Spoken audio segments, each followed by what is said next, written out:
People can say a lot of nothing and still win arguments by using things called logical fallacies. What are logical fallacies? They're bad faith debate tactics used to win arguments but to make little to no actual points. So let's explore the most popular ones, shall we? In my opinion, the most common is just flat out denial or bare assertion. This is where someone just straight up denies your point confidently by saying something to the tune of, "No, it's not," and they give no evidence to support that. It's hard to have a curious conversation with a person like this because they're not willing to respect you or the conversation itself. They're just wanting to win by shutting you down and using a checkmate tactic. But if you still want to have a conversation with a person like this, maybe they're a relative, then you can try ask a question like, "Well, how so?"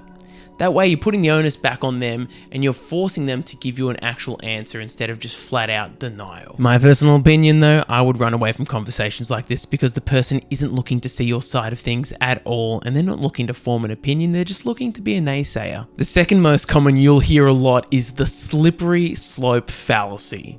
The slippery slope fallacy works by using fear and a big imagination. Someone will tell you that one choice will descend everything else following into absolute chaos, even when there's no evidence that that chain of events would occur. This argument is really good at joining point A to point Z without giving you any of the points in between. I actually had this used against me in a TikTok comment section recently. I had a person make the claim that if we were to fire an AFL player for using a homophobic slur directed at another player, then everyone in Australia should fear for their jobs because that means that anyone will be able to get fired for making a simple mistake at work. This broad way of thinking is wildly compelling on the outside because again it's said with confidence, but as soon as you scratch the surface of it, you realize it doesn't hold up. A person using a homophobic slur in front of hundreds of thousands of people on the television is very different to a person who doesn't hand in a report on time at work. They are two different levels of mistake. Obviously, different mistakes get treated with different levels of severity. So no one's going to lose their job over this precedent being set, but it makes you fear.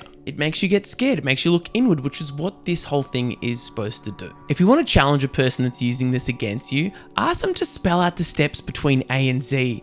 Don't let them just stop at, "This is happening, so then this will happen." If they have an actual point, then they will spell out a compelling case that actually makes sense. And in this case, they're not using slippery slope.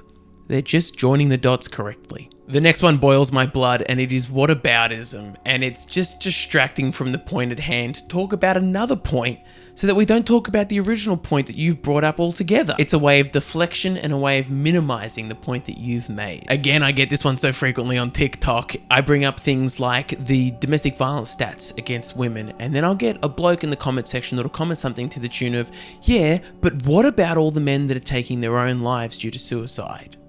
What about that?" Doing this brings my point to a halt. It distracts from my point entirely, and it makes me have to talk about what that person wants to talk about and is passionate about. It also insinuates that I'm not passionate about that thing because I'm not talking about it in that exact moment. Now, if you're not aware that this is happening to you, this one can be so wildly effective. It's used everywhere, in Parliament even. It's a barrage of attacks on you. It's insinuating that you don't care about something while simultaneously invalidating the point you were talking about in the first place, saying that there's a bigger point that you're just not addressing. It's like going to a jazz music festival and waving a flag that says, "What about the rock music, man? Where's all the rock?" Brother, you're at a jazz music festival. The flow-on effects of whataboutism is no conversation really moves forward because it keeps getting derailed, which means that no change can occur, which means the conversation was useless to have in the first place. I've had this one used against me my entire life, and the only thing you can try to employ to keep the conversation on track is say, "Hey, I think that's a really important thing that you want to talk about. Let's talk about that next. Right now, let's stay on the topic." Just a quick side note, people that use logical fallacies aren't always intending on using them. Logical fallacies are actually just embedded in our culture and our way of thinking, which means that there is hope for these conversations. There is a hope and chance that the conversation can be put on the right track and you can actually have a positive and kind and respectful dialogue with someone once you just start to correct them a little bit on what they're trying to do to derail the conversation. Unfortunately, there also is the other side of the coin where people are really skilled in using logical fallacies to their own benefit. And to that I say, just don't engage with those people.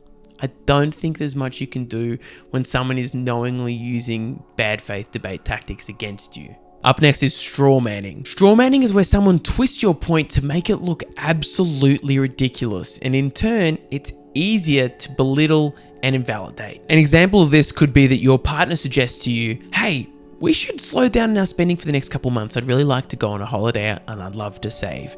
To which you respond with, oh, should we just stop spending entirely? Should we stop enjoying our lives? Maybe I'll just stop buying all these subscription services so we can't watch TV anymore and we'll just sit on the couch doing nothing.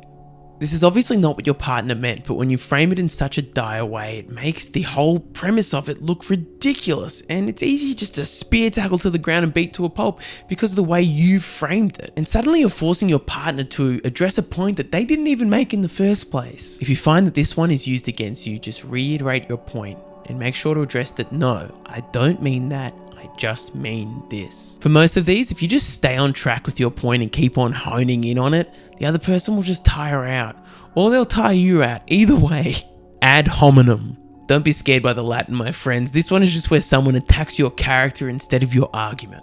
Let's say you're in a conversation about poverty and you pitch a potential solve, to which a person responds to you, you've never lived in poverty. What do you even know about this? It downplays the validity of your point, your credibility, and in no way addresses your point that you've made. This is only used to undermine you as a person. This definitely isn't a respectful thing to do in a conversation. The only thing I suggest saying here is lean in a little bit and say, yeah, I haven't experienced poverty firsthand, but please address my point.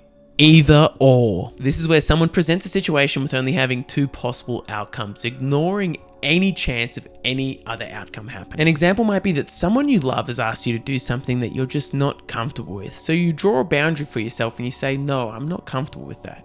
To which the person responds, well, if you really loved me, you'd do this for me. This person is making it very clear to you that the only way that you can possibly love them is within their own set of rules. They're also saying to you that by you setting your boundaries, you do not love them, which means you can't set boundaries with them. It's a way of coercion, and I absolutely hate this one. Obviously, there are many ways to love someone, and boundaries are super healthy. So if someone uses this against you, I think it's really important to repeat exactly what they've said back to them. Let them debate against themselves. Last but certainly not least, anecdotal fallacy.